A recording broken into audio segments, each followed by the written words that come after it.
Alright guys, in this video I'm going to show you guys how to add trading bots to your Abbado web trader platform and have them go live on your account. So the first step is let's click trading bots. Now let's go to trading bot store. Now Abbado has hundreds of trading bots that are available that you can just add to your account. So let's just go ahead and pick any of these, for example, B-Bands and EMA trade.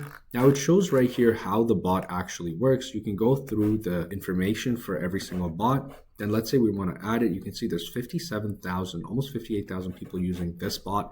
So you can just click install free, add to terminal. There we go. So now it's been added to your trading platform. And we go back to trading bots and then right here, let's find it right here. So B-Bands and EMA trade. So now I would click there.